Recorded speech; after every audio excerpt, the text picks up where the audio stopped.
دنیا پھر اس دنیا میں تمہارا تب دبا ہو جائے گا۔ بخشی ہے تجھ کو اسود میرے نبی نے عظمت، ورنہ کہاں مسلمان پتھر کو چومتا ہے۔ میں تو یہ کہتا ہوں کہ حلیمہ سارے عالم میں عجب تیرا مقدر ہے، حلیمہ سارے عالم میں عجب تیرا مقدر ہے، تیری آغوش میں کھیلے پیغمبر کا پیغمبر ہے۔ اور نبی نے لے لیا بوسا، یہ کہہ کے حجر اسود کا، عمر نے لے لیا بوسا، یہ کہہ کے حجر اسود کا، نبی نے تجھ کو چوما ہے، نہیں تو تو بھی پتھر ہے۔ آئیے دوستو، میدان ترنم سے سفر کرتے ہوئے میدان خطابت تک پہنچتے ہیں اور ملک ہندوستان کے عظیم شخصیت تک پہنچنے کی جسارت اور جرات کرتا ہوں۔ عظیم المرتبت، رفیع الشان، صاحب فضل و کمال، ایک بڑے ادارے سے تعلق رکھنے والے عالم دین حضرت مولانا مفتی محمد عزیر صاحب قاسمی سورت گنجوی دامت برکاتہ العالیہ سے میں بہت ہی ادب و احترام کے ساتھ گزارش کر رہا ہوں کہ حضرت والا تشریف لائیں اور اپنے نورانی و عرفانی خطاب سے ہم تمامی سامعین کو محظوظ و مستفیض فرمائیں۔ استقبال کرتا ہوں ان چار مصروں کے ساتھ کہ سبھی کو ساتھ میں لے کر قیادت کیسے ہوتی ہے۔ دیوانوں آہستہ سے 5-7 لوگ کہہ دو سبحان اللہ، ماشاءاللہ۔ یہاں کے لوگ سبحان آہستہ کا مطلب زور سے سمجھتے ہیں کہ سبھی کو ساتھ میں لے کر قیادت کیسے ہوتی ہے، وطن کے ذرے ذرے کی حفاظت کیسے ہوتی ہے۔ ارے پلٹ آئیں گے اچھے دن، قسم اللہ کی ایک دن، عمر فاروق سے سیکھو حکومت کیسے ہوتی ہے، عمر فاروق سے سیکھو حکومت کیسی ہوتی ہے۔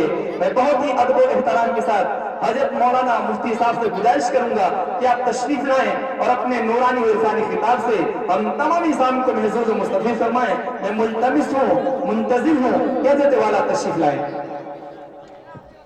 الحمدللہ نحمده ونستعینه ونستغفره ونؤمن به ونتوکل علیه ونعوذ بالله من شرور انفسنا ومن سیئات اعمالنا من يهده الله فلا مضل له ومن يضلله فلا هادي له ونشهد أن لا إله إلا الله وأشهد أن محمدا عبده ورسوله أما بعد فأعوذ بالله من الشيطان الرجيم بسم الله الرحمن الرحيم وما أرسلناك إلا رحمة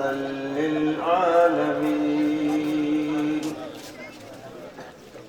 صدر محترم، معزز بزرگوں اور دوستوں اور عزیز ساتھیوں، میری ماں اور بہنوں، گھڑی دیکھ لو، وقت بہت ہو چکا ہے، تمام خصوصی مہمان بھی باقی ہیں۔ کہنا کچھ چاہ رہا تھا مگر چھانٹ کر کے میں نے ایک چھوٹی سی آیت تلاوت کی ہے، چند باتیں عرض کرنی ہیں۔ اللہ ہم سب کو کہنے اور سننے سے زیادہ عمل کی توفیق نصیب فرمائے، آمین اللہم آمین۔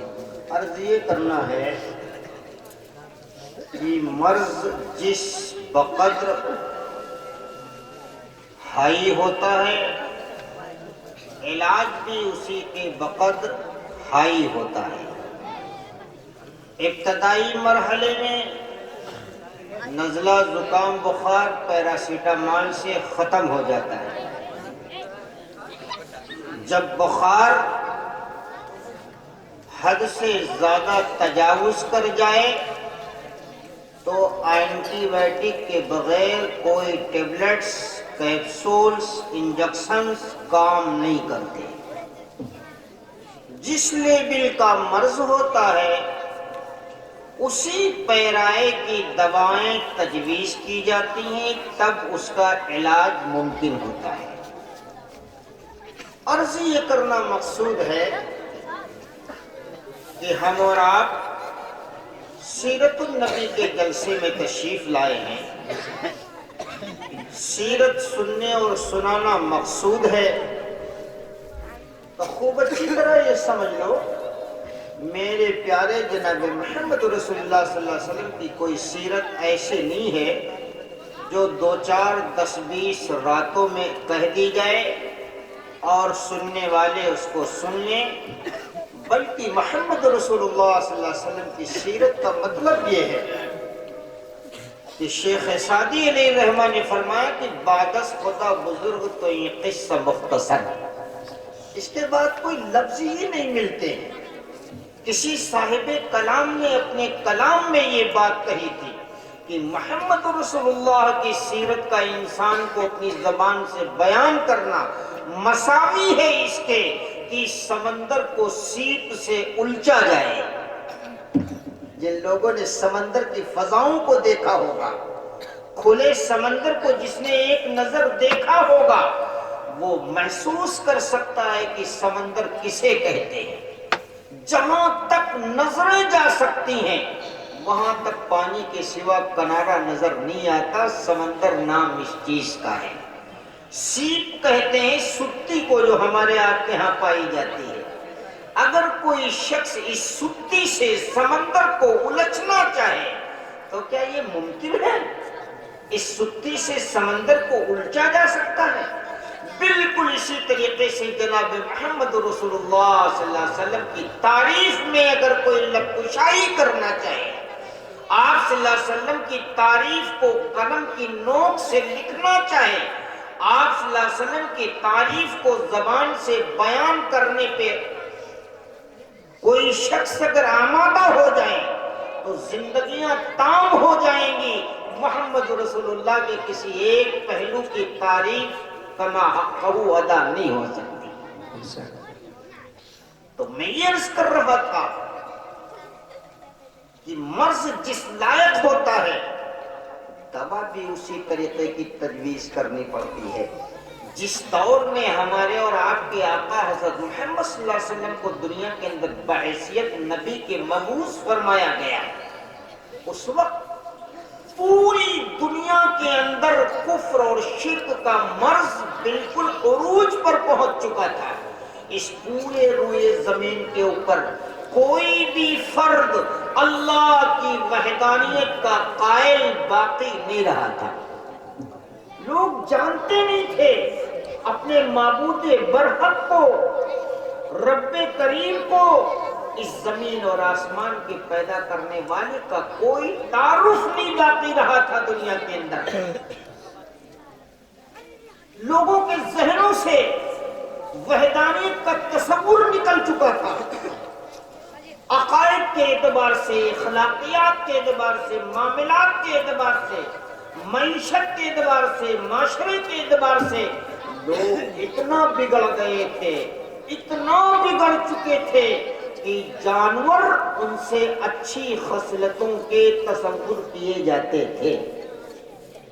کوئی بھی بادشاہ سرزمین عرب پہ حکومت کرنا برداشت نہیں کرتا، پسند نہیں کرتا، کیونکہ یہاں کے بسنے والے لوگ اخلاقیات سے اس قدر دور ہو چکے، معیشت ان کی زندگیوں سے اتنی بعید چلی گئی، معاشرہ ان کی زندگی کا اتنا دور پہنچ گیا کہ انسان بشکل انسان ہے، باقی تمام صفات ان کے اندر درندگوش کی طریقے سے سفاکانہ علامتیں اور انسانیت سے ماورا زندگی گزارنے کا معمول بن چکا تھا۔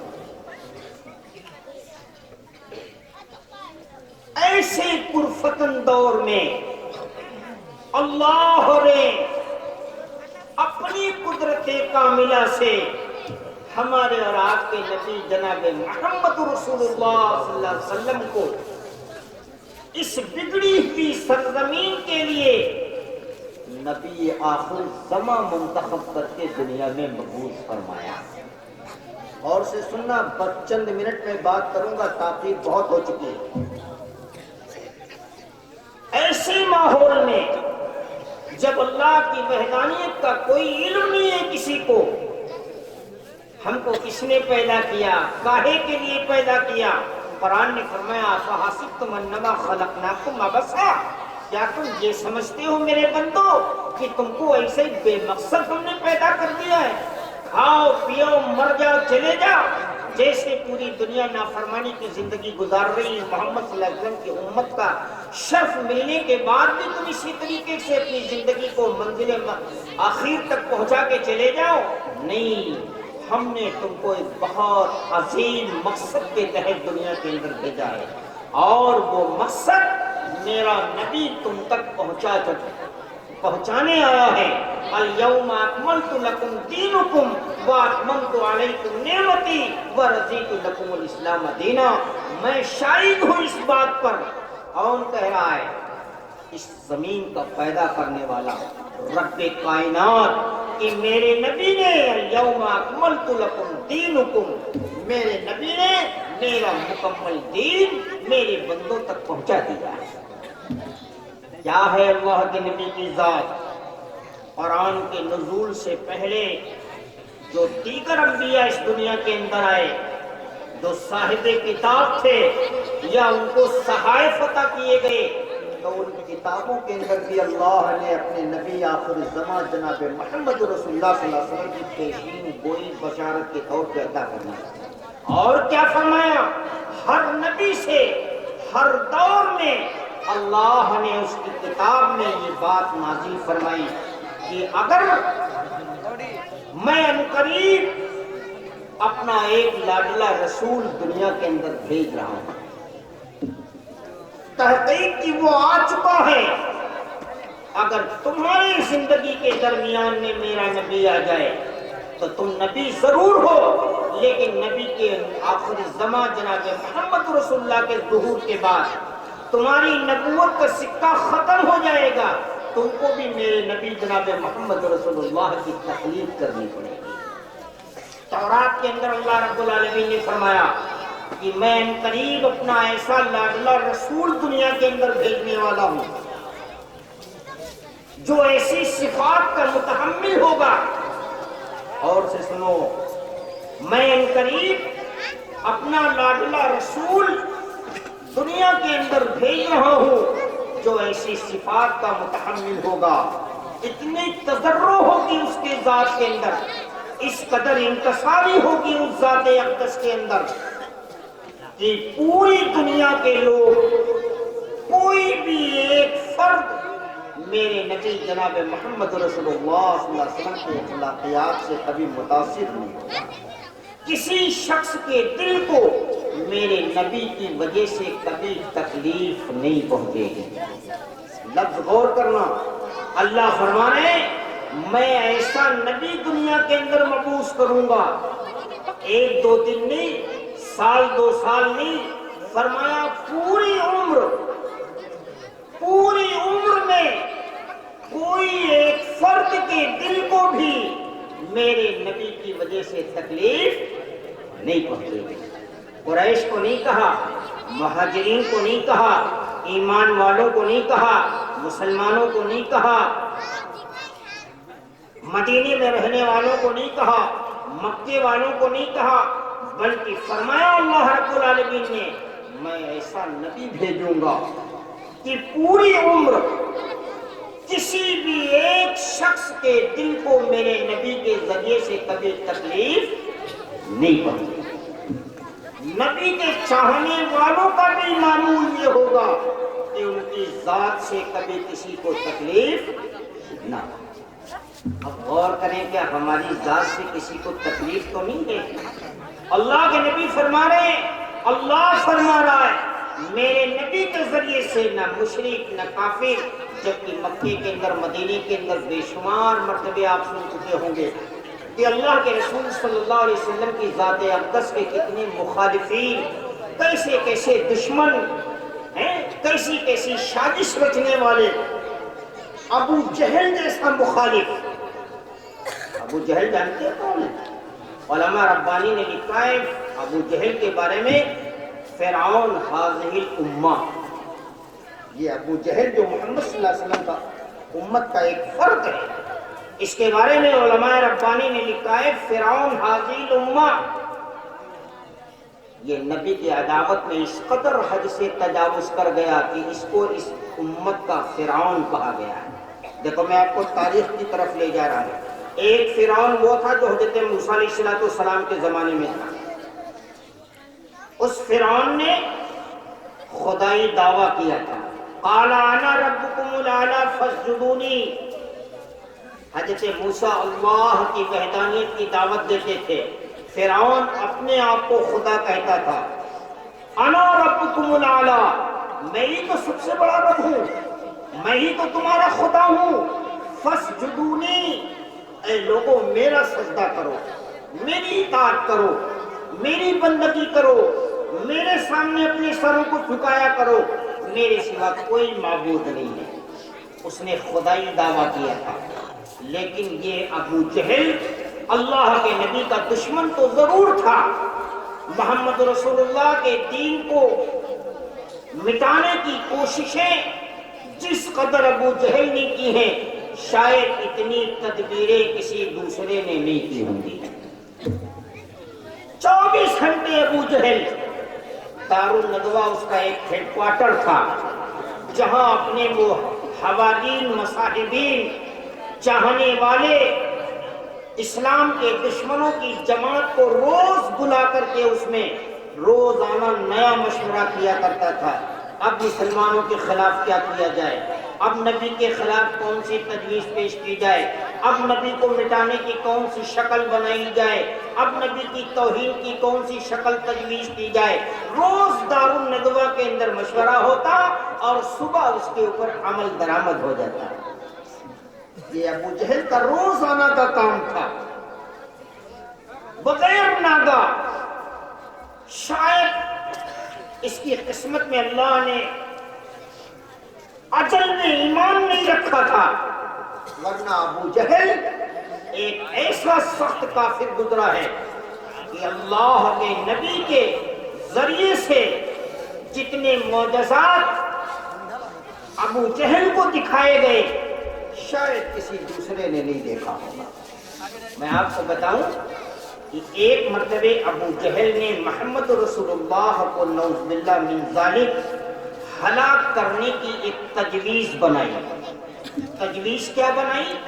اس نے شہر سے باہر جنگل میں ایک بہت گہرا کنواں کھودایا، اتنا گہرا کھودا گیا کہ جس میں گرنے کے بعد نکلنا ناممکن تھا کہ کوئی زندہ سلامت نکل جائے۔ کنواں کھودانے کے بعد اس پہ باریک باریک لکڑیاں رکھ دی، اوپر ہلکی سی مٹی ڈال دی اور اس کنویں کے کنارے لیٹ گیا اور اپنے چاہنے والوں سے کہا کہ مکے میں جا کے یہ خبر عام کر دو کہ ابو جہل ختم ہو گیا۔ تو لوگوں نے کہا کہ ٹھیک ہے، ہم آپ کے کہنے سے مکے میں جا کے یہ فضا بنا دیں گے، ہوا اڑا دیں گے، کانوں کان میں یہ بات پہنچ جائے گی کہ ابو جہل ختم ہو گیا، لیکن اس کے پسے پردہ تمہارا مقصد کیا ہے؟ کہا میرا مقصد یہ ہے کہ محمد صلی اللہ علیہ وسلم جب میرے انتقال کی خبر سنیں گے تو میری عیادت کے لیے ضرور آئیں گے۔ دیکھو غور کرو، سخت دشمن ہے اسلام کا بھی اور جناب محمد رسول اللہ کا بھی، اور اسلام کے چاہنے اور ماننے والوں کا بھی سخت دشمن ہے، لیکن اس کے دل میں اتنی گنجائش ہے، یہ عقیدہ جڑ پکڑے ہوئے ہے کہ اللہ کے نبی اتنے با اخلاق ہیں، ایسے شریفانہ کردار کے مالک ہیں، میں لاکھ دشمن سہی لیکن میرے متعلق جب کوئی ناگہانی خبر پہنچے گی تو وہ میری عیادت کے لیے ضرور آئیں گے، اور جب آئیں گے تو اسی گڈھے میں گر جائیں گے، میرا مقصود حل ہو جائے گا، میری دیرینہ چاہت پوری ہو جائے گی اور میرا پلان پائے تکمیل تک پہنچ جائے گا۔ اس لیے کہ ابو جہل ہر وقت اسی فکر میں رہا کرتا تھا کیسے محمد صلی اللہ علیہ وسلم کی ذات دنیا سے فنا ہو جائے، کیونکہ ان کی وجہ سے یہ جو دین لے کر کے آئے ہیں اس دین میں اتنی سچائی ہے کہ قبیلے کا ہر فرد محمد رسول اللہ کے لائے ہوئے دین کو قبول کر کر کے روز بروز ان کی جماعت بڑھتی جا رہی ہے۔ محمد وہ شخص ہے کہ جس نے خاندانوں میں دیواریں قائم کر دی۔ یہ ابو جہل کی بات کہہ رہا ہوں۔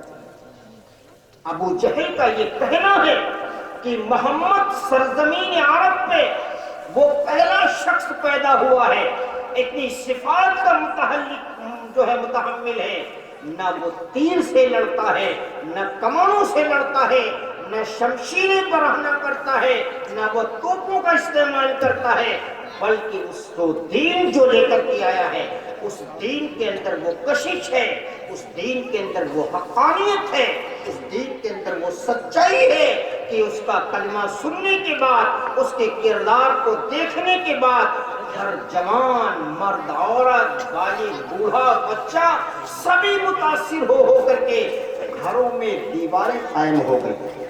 کیسے؟ شوہر مسلمان ہو گیا، بیوی کافرہ ہے، دیوار قائم ہو گئی۔ بیٹا مسلمان ہے، باپ کفر کے زمرے میں کھڑا ہوا ہے، گھر میں دیوار قائم ہے۔ ہماری جو ایک طاقت تھی، ہماری جو ایک اجتماعیت تھی عرب کی، ہمارے قبیلے کا جو ایک اہم پہلو تھا، نعوذ باللہ من ذالک، محمد نے دین صائب کو لا کر کے اس سارے پلان کو چکنا چور کر دیا۔ اس لیے ابو جہل کے دماغ میں 24 گھنٹے یہ بات رہا کرتی تھی، کس طریقے سے محمد صلی اللہ علیہ وسلم کو نعوذ باللہ من ذالک اس دنیا کی سرزمین سے ختم کر دیا جائے، یہ فتنہ مٹ جائے۔ ابتدا میں تو لوگوں نے نبی پاک صلی اللہ علیہ وسلم کے ذات اقدس کی تھوڑی مخالفت کی، اس کے بعد ان لوگوں نے سوچا کہ یہ ایک آدمی ہے، یتیم ہے، نہ اس کا باپ ہے، نہ اس کا کوئی وارث ہے، نہ یہ صاحب زر ہے، نہ یہ کوئی صاحب حیثیت ہے، اس کے چیخنے چلانے سے کیا ہوگا؟ لیکن انہیں یہ نہیں معلوم تھا اسلام کی فطرت میں قدرت نے لچک دی ہے، اسلام کی فطرت میں قدرت نے لچک دی ہے، جتنا یہ دباؤ گے اتنا ہی یہ ہوگا۔ ابو جہل کو یہ یقین ہے کہ اللہ کے نبی جب میری یہ ناگہانی خبر سنیں گے تو میری عیادت کے لیے ضرور آئے گا۔ کہ آج ہما شما میں سے کسی کے دل میں اتنی ظرف اور اتنی گنجائش باقی ہے، اگر ہم سے کسی سے ذرا سے بھی الفاظوں میں تکرار ہو جائے تو ہم اس کی عیادت تو بہت دور کی بات ہے، اس کے جنازے کے اٹھنے کی تمنائیں دل میں رکھتے ہیں۔ یار یہ کب مرے گا، کہاں سے ذلیل ہوگا، کہاں سے ٹوٹے گا، کہاں سے کمزور پڑے گا۔ آئے افسوس، آج ایمان والے کے خلاف یہ سازشیں رچ رہا ہے، اس کے دلوں کے اندر یہ چیزیں جنم لے رہی ہیں۔ بہرحال یہ خبر جب اللہ کے نبی کو معلوم ہوئی تو اللہ کے نبی صلی اللہ علیہ وسلم اپنے در اقدس سے ابو جہل کی عیادت کے لیے جنگل کی طرف جانے لگے۔ غور سے سننا بھائی، یہ کون مولانا صاحب ہے؟ آپ آ جائیے، میں وہاں بیٹھوں، شاید آپ کی بات زیادہ مؤثر ہوگی۔ ارے تھوڑی دیر خاموش رہو یار، میں کیا کہہ رہا تھا؟ اللہ کے نبی کو جب یہ خبر پہنچی تو اللہ کے نبی صلی اللہ علیہ وسلم باوجود کہ وہ جانتے تھے کہ ابو جہل سخت دشمن ہے، لیکن اس کی عیادت کے لیے گھر سے تشریف لائے۔ حدیث میں لکھا ہے ابو جہل اس کنویں کے کنارے پڑا ہوا چپکے سے آنکھیں کھول کر کے دیکھ رہا تھا اور اندر اندر بہت خوش ہو رہا تھا۔ آیا آیا شکار آیا، آپ گرا آپ گرا آپ گرا۔ حدیث میں لکھا ہے اللہ کے نبی بالکل اس کنویں کے قریب پہنچ گئے ان قریب تھا کہ اگلا قدم اٹھاتے اور اسی کنویں میں پڑ جاتا. اتنے میں حضرت جبرائیل آئے اور آپ کے دونوں شانوں کو پکڑ کر کے ایسے گھما دیا. فرمایا اللہ کے رسول آپ واپس جائیں، آپ کے ساتھ دھوکا ہو. ابو جہل نے جب دیکھا، آپ تو سب لوگ جلگاؤں مارنے والے ہو نا، کھٹائی پر جانور آنے کے بعد دل اچھلنے لگتا ہے، آپ پھنسا بابا. اور اگر جال چھو کر کے جانور واپس چلا جائے تو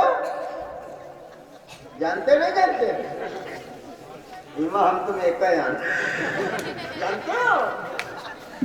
ابو جہل نے دیکھا ان قریب پہلا قدم ایک آخری قدم اٹھا اور ابھی ایک گڈھے میں گر گئے. اتنے میں حضرت جبرائیل نے شان مبارک کو پکڑ کر کے اللہ کے نبی کے رخ کو موڑ دیا. فرمایا اللہ کے رسول واپس جائیے، آپ کے ساتھ دھوکا ہونے والا.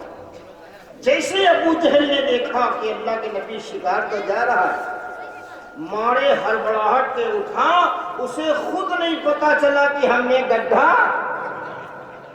کہاں ہے. محمد کہاں جا رہے ہیں؟ تمہاری وجہ سے تو ہم لیتے ہاتھ پدے اندر. بوکھلا گیا وہ کہ ارے شکار تو جال چھو کے واپس جا رہا ہے. اندازہ نہیں ہوا اسے اور وہ اسی میں گر گیا. اس کے چاہنے والے دوڑے، تمام کوششیں کر ڈالی، تمام تدبیریں لگا ڈالی. حدیث میں لکھا ہے اول بات تو یہ کہ جو بھی رسی اس تک ڈالنے کی کوشش کرتے، خدا کی قدرت یہ دیکھو کہ ساری رسیاں چھوٹی پڑتی جاتی، رسی میں رسی جوڑ رہے ہیں، ابو جہل تک رسی نہیں پہنچ رہی. اللہ، بڑی مشکل سے جب رسی ابو جہل تک پہنچی تو حدیث میں لکھا ہے کہ جیسے ابو جہل وہ رسی پکڑتا اتنے حصہ سڑ کر کے گر جاتا. ظاہر سی بات ہے جب سڑا آدمی کسی چیز کو چھوئے گا تو وہ چیز بھی سڑ جائے. استلزام باطل ہوا کرتا ہے. کیوں؟ سیب بہت اچھی چیز ہے، سیب بہت اچھی چیز ہے، لیکن اگر اس میں پخانہ لگ جائے تب بھی کوئی کھا لے گا. استلزام باطل ہوا. سیب اچھی چیز تھی، ایک ناپاک چیز ٹچ ہو گئی تو اس اچھی غذا کو بھی اس نے برباد کر کے رکھ دیا. ابو جہل تک رسی پہنچ نہیں رہی ہے، اگر پہنچ رہی ہے تو وہ جیسے چھوتا ہے سڑ جاتی ہے. صبح سے شام ہو گئی. ابو جہل نے اپنے چاہنے والوں سے کہا بھائی سنو، اب محمد کے سوا مجھے کوئی نہیں نکال پائے گا. اب محمد کے سوا مجھے کوئی نہیں نکال پائے گا. اس نے اپنے چاہنے والوں سے کہا کہ محمد کو بلا کے لاؤ، ان کے سوا مجھے کوئی نہیں. لوگوں نے کہا جب پاگل ہو گئے اور تم کیسے دیوانے ہو، عقل ختم ہو گئی ہے. انہی کے لیے تم نے اتنی بڑی سازش رچی، وہ واقع بھی ہو گئے اور اس کے بعد تم محمد کی رٹ لگا رہے ہو، کہہ رہے ہو انہیں بلا کے لاؤ، وہ آ جائیں گے. کیسے آ جائیں گے؟ کہا محمد کے بارے میں تم نہیں جانتے جتنا میں جانتا ہوں. اللہ کے نبی کی اخلاق سے کس قدر متاثر ہے. ایک اسلام کا بڑا دشمن، کتنا اطمینان ہے اس کو، کیسا یقین ہے اس کو اللہ کے نبی صلی اللہ علیہ وسلم کے اخلاق کا. لوگ بھاگے دوڑے مجبور ہو کے گئے اللہ کے نبی کے پاس. کہا اللہ کے نبی میرے سردار کہہ رہے ہیں کہ محمد کے سوا مجھے کوئی نکال نہیں پائے. اللہ کے نبی صلی اللہ علیہ وسلم تشریف لائے، کنویں پہ بیٹھے. فرمایا یہ بتاؤ اگر میں تم کو اس کنویں سے نکال دوں کیا تم ایمان کو قبول کر لو گے؟ ابو جہل نے کہا محمد جلدی نکالو، میں آپ سے وعدہ کرتا ہوں باہر نکلتے ہی میں آپ کی ذات کے اوپر ایمان کو قبول کر لوں گا، کلمہ لا الہ الا اللہ محمد رسول اللہ کو پڑھ لوں گا، آپ کے دامن رسالت سے وابستگی اختیار کر لوں گا۔ حدیث میں لکھا ہے اللہ کے نبی نے نہ ڈول منگائی، نہ رسی منگائی، نہ زنجیریں منگائی، نہ سیڑھی منگائی، بلکہ بسم اللہ الرحمن الرحیم کہہ کر کے ہاتھ ڈالا اور اس بدبخت کو لا کے اوپر رکھ دیا۔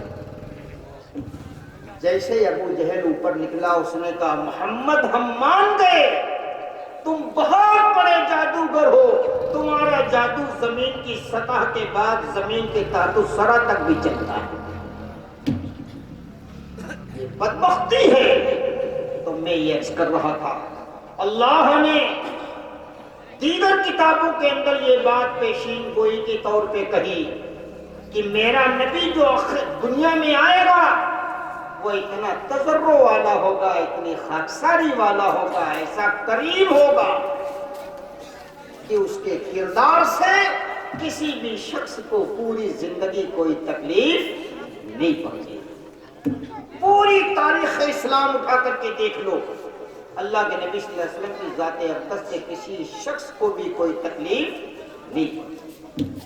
اور کیا فرمایا میرا نبی ایسا ہوگا، اتنی اس کے اندر تضرع ہوگی، اگر کہ وہ خشک لکڑیوں پہ بھی اگر چلے گا تو اس میں کوئی آواز نہیں ہوگی، خشک لکڑیوں پر بھی چلے گا۔ حدیث میں آیا کہ اللہ کے نبی صلی اللہ علیہ وسلم کی چال ایسی چال تھی، نرم چال، اتنا تضرع تھا ان کی چال کے اندر، جس کو قرآن نے فرمایا لا تمشی فی الارض مرحا، یہ زمین اللہ کی ہے، خدا نے اپنی قدرت سے پیدا کیا ہے، اس زمین کے اوپر اکڑ کر کے چلنے کی کسی کو کوئی اجازت نہیں ہے، بلکہ اس زمین پہ چلنے کے لیے ایک ضابطہ طے کر دیا گیا کہ نبی کی چال سے چال ملا کر چلو۔ نبی کی چال اتنی خاکساری پائی جاتی تھی آپ صلی اللہ علیہ وسلم کے اندر کہ زمین کے اوپر چلتے تھے تو قدم مبارک کی کوئی آہٹ کا احساس نہیں ہوا کرتا تھا۔ تو میرے دوستوں اور میرے بزرگوں، میرے عزیز ساتھیوں، اللہ کے نبی جناب محمد رسول اللہ صلی اللہ علیہ وسلم کو اللہ نے اپنا دین دے کر کے اس دنیا کے اندر بھیجا۔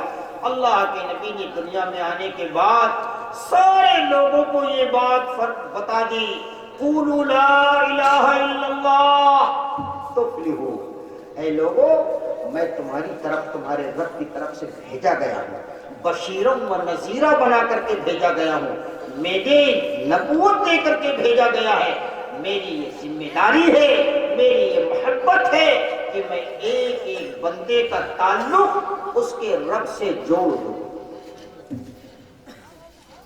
اس لیے میں ایک کلمہ لے کے آیا ہوں، جو شخص بھی اس کلمے کی دعوت کو قبول کر لے گا، جو بھی میری رسالت کو منظور کر لے گا، جو بھی مجھے سچا نبی تسلیم کرتے ہوئے جو میں کلام ربانی لے کر کے آیا ہوں، اس کلام کو قبول کر لے گا۔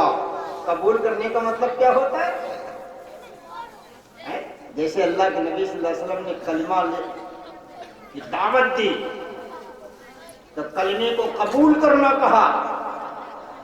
دیکھو ایک ہوتا ہے کلمے کی تلاوت،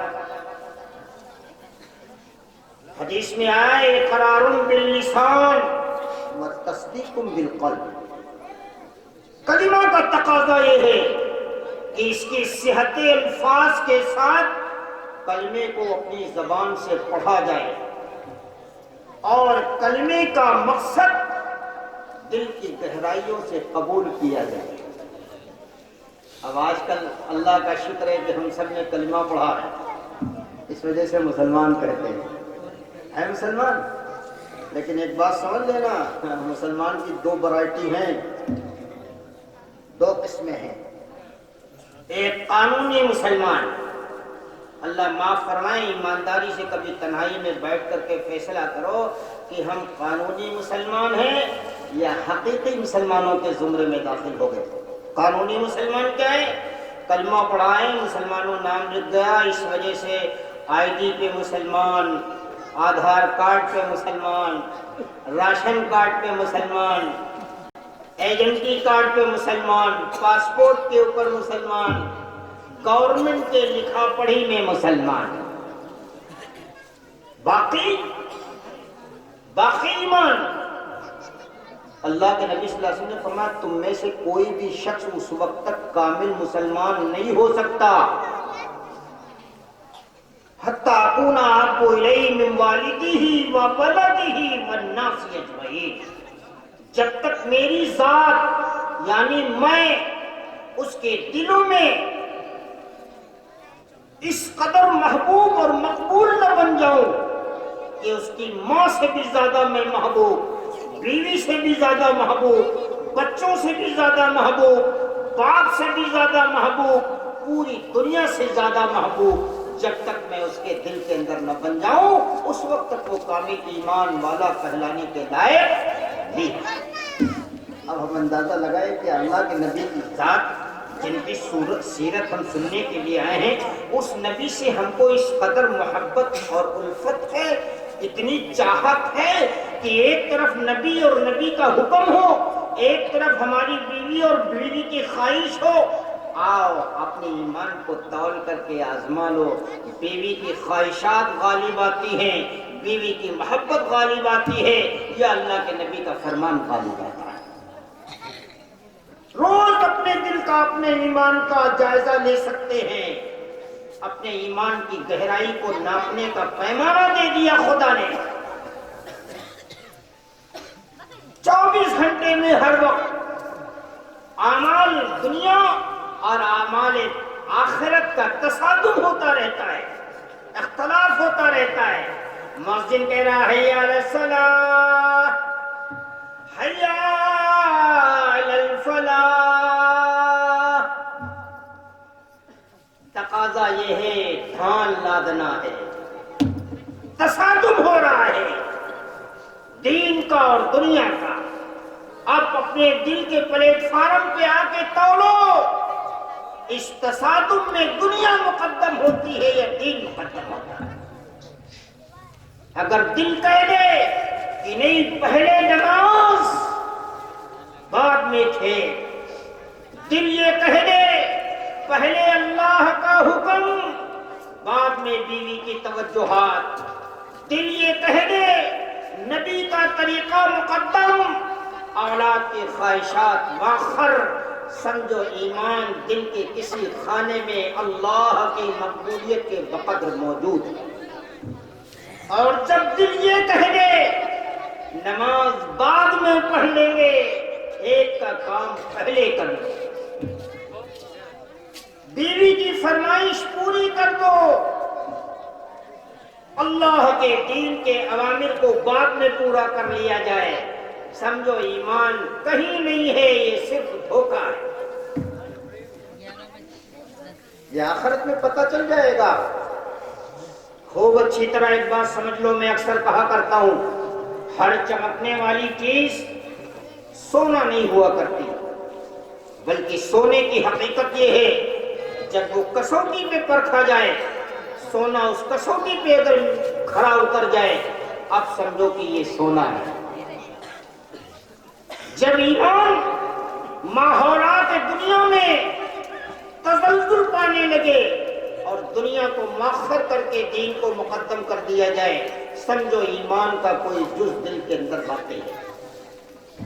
اگر یہ کیفیت نہ بن پائے تو یہ صرف نفس کا دھوکہ ہے، شیطان کا دھوکہ ہے۔ نماز تو بعد میں بھی پڑھ لیں گے، چلو عصر و مغرب ساتھ میں پڑھ لیں گے، وقت تنگ ہے کھیت کا کام کر لیں، پھر جب مغرب پڑھنے آئیں گے تو عصر قضا کر لیں گے۔ یہ دھوکہ ہے نفس کا، شیطان نے ہمیں پھنسا رکھا ہے۔ اور نبی کے چاہنے والوں، نبی کی سیرت سے تعلق رکھنے والوں، نبی کی سیرت آئینہ بنا کر کے زندگی میں داخل کرنا ہوگا، تب نبی کے نام لیوا کی لسٹ میں ہمارا شمار ہو سکتا ہے۔